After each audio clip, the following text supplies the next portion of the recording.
I am a criminal. So today marks the 3-year anniversary ever since I got interrogated by the police. And with my own cunning, I pulled myself out of the interrogation room without incriminating myself. So I'm going to be talking about that today, and you'll see exactly why it happened towards the end. Now with that said, let's talk about the elephant in the room here.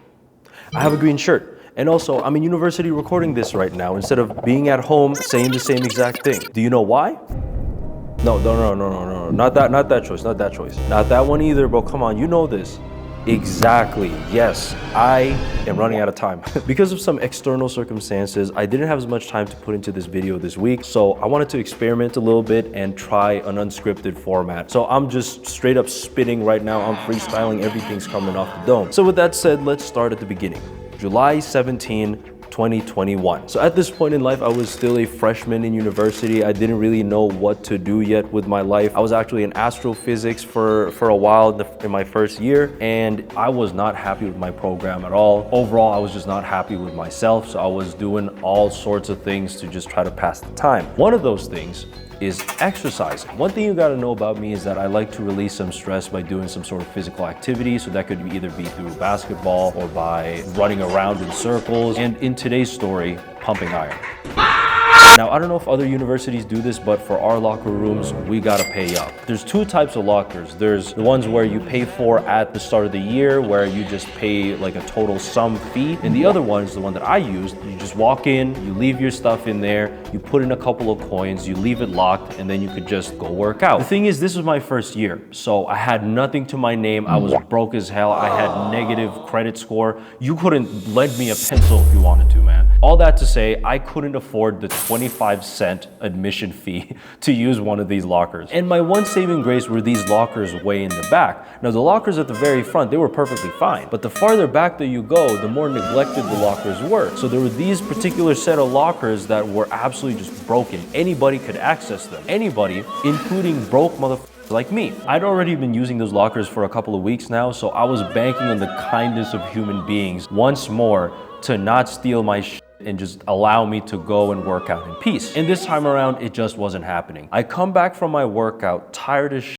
I'm sore all over the place, and I open my locker to find all of my shit disappeared. Some dumbass Neanderthal walked away with all $20 of my belongings. Thankfully, I was still smart enough to bring my phone and my wallet with me, but regardless, all of my year's notes by that point were just gone, poof. And now I had to make the whole 40-minute commute back home with just my gym clothes, my phone, and my wallet. That's it. Now, while I was sitting on the train back home, I was just reflecting on the events that just happened. How angry I was, how much of an ass the other guy was, how I'd be in the upcoming midterm here because I had no notes to rely on. And in all that chaos brewing in my head, I realized I should have probably let campus security know. But by this point, it was already too late. It was like 11 at night and I was tired as hell. So I just wanted to be home. I thought I'll just resolve it all in the morning. So I sleep it off and I wake up the next morning just ready to get my day over with. And while I was brushing my teeth, I got this phone call from campus security. Now, keep in mind, I haven't contacted them whatsoever by this point. So when they called me, I thought to myself, oh my gosh, they must have found my bag. That was so fast. And I picked up the phone all excited and shit. I'm like, hi, my name's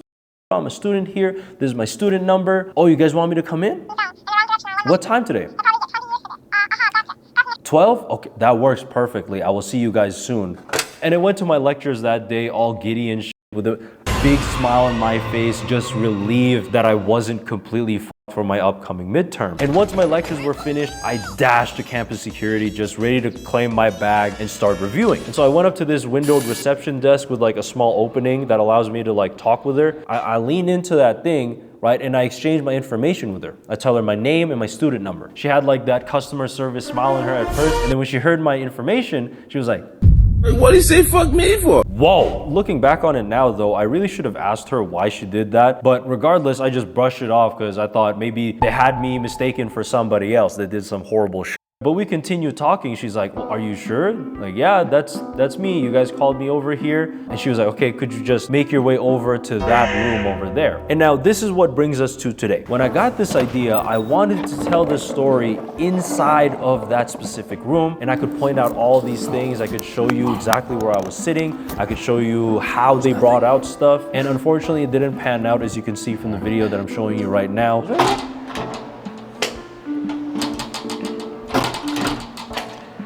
bro. They were closed even though their hours say that they're open until 4:30. I came there at 2 o'clock. I can still describe to you what happened though. So when I walked past the doors, I saw it was this small rectangular room that was surrounded by brick, except for the very back wall. The back wall was a window, but it was covered by posters and stickers on the other side, so I couldn't see past it. And it was all illuminated by like this overhead fluorescent light. It's kind of similar to what I got here right now. And there was a table off to the side, the left side of the room, and there was a chair situated behind that table. But I still didn't think much of it. I just thought it was a weird waiting room.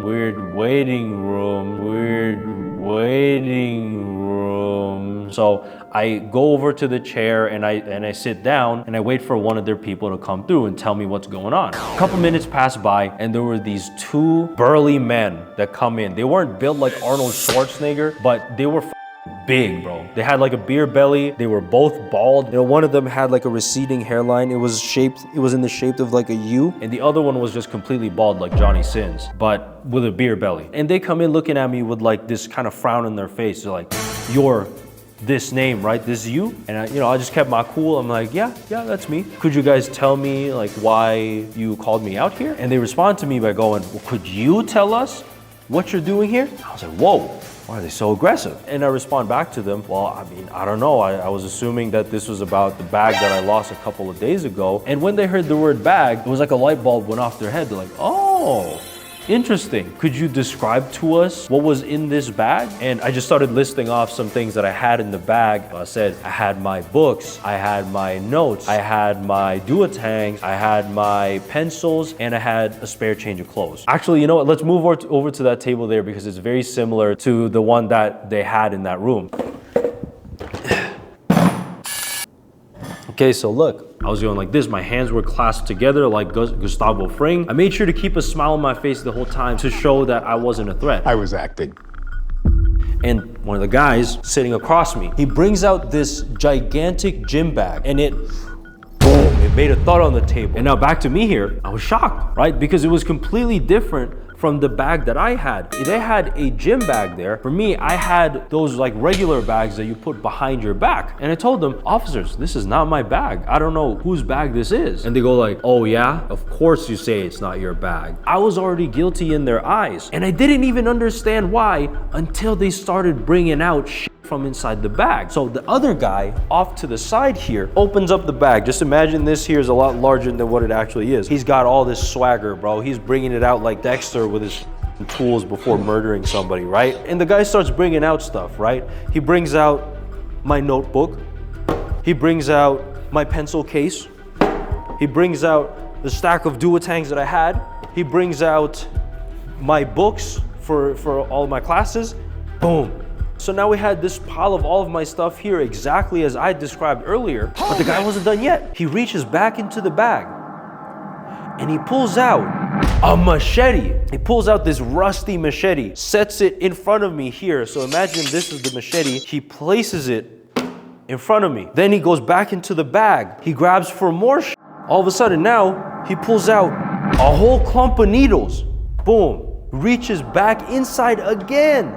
He pulls out a whole bunch of vials. I'm assuming they were drugs, but whatever the fuck was in those vials, they were using those needles to extract them. He places a whole pile of them right here. Then he comes back one more time and he pulls out a bunch of condoms. The most offensive part to me was the condoms, because I know I wasn't getting at this point. So now I gotta sit here and explain how I don't get any pussy, I don't get any action. I have to convince these dudes that I got no hoes. So back to me here, I go from my little Gus Fring pose, and I lean back. I was like, whoa, officer, these are not mine. And he was like, are you sure? We found it with your notebooks here that said your name. That's why we called you. And I was like, officer, I mean, you guys gotta believe me. I mean, I've never seen any of this stuff before. Like all of this stuff over here, that's mine. The bag, the machete, the needles, the vials, the condoms, that is all not mine, officer. And I was like, yeah, likely story. This motherfucker tells me likely story. Bro, I'm in astrophysics, man. I'm a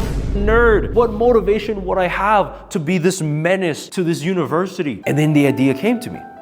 I asked the officer, where did you guys find this? And they said they found it in the washroom of this same section that we're recording this video in right now. So now with that information, I started cooking. Now, officer, where am I? You guys have my information. Where am I? Where are my classes at? So they pull out my file. They tell me, you're in the science theaters. And so I posed another question. I said, officer, that doesn't make sense. If most of my classes are here in this area, and the farthest that I go from this area is the gym where I lost my stuff in, it doesn't seem like I have any motivation to go to this area at all. I don't have any friends either, so there's no reason for me to go to this area whatsoever. And the officers kind of lean back on their chairs like, you're right, that wouldn't make sense. And that's when I knew I got their ass. I started backing up my story even more because it was true. I said I was at this class at this time and I always go to the gym at this time. At the start of this interrogation, they had like straight lines. They were staring daggers right at me. And the more I pleaded my case, the softer they became. They're like, oh, you know what? Yeah, you're right. That wouldn't make sense. And then they were just like, well, look, buddy, just next time, could you please just file a report next time this happens to you if it does? And they walk away, they close the door behind them, and bro, the sigh that I let out as soon as they went out, I was like, but afterwards, now that I knew I was in the clear, I just looked at this pile of degeneracy right in front of me, and I thought to myself, I genuinely could have been put to jail because someone else tried to frame me. I don't know, man. I felt a whole mixed bag of emotions. I was relieved that that my name was finally cleared, but this just shouldn't have happened. Like, my life could have just been taken away from me. Maybe that was just their petty way of trying to get back at me because I was broke as shit. Like, bro, I'm sorry, man. You picked the worst person to rob, bro. There was nothing. Matter of fact, bro, if this was another timeline and they try to rob me going like, oh, where's the money? I start looking with them, bro. I don't know. Let's look. I'd love to find $1. Shit, man. I only have one last thing to say though before I end off this video. To the people that tried to frame me, you almost got me, buddy. You did your best. You just didn't know you were going up against Saul Goodman here, bro. Bro, you tried. You tried, man. Can I get an applause, man? Clap for them in the comment section below, man. You tried. You really tried. Good job. A for effort. But yeah, anyways, with that said, thank you guys very much for watching. I understand this isn't like the typical type of content that I upload on my channel here, but like I said, because of external circumstances, I wanted to try something new, and I just really hope you guys like this. If you guys want me to do more storytime videos like this, please let me know in the comment section down below. But aside from that, hit the subscribe button, give me a fat old like, and I'll see you guys in the next video. Ciao.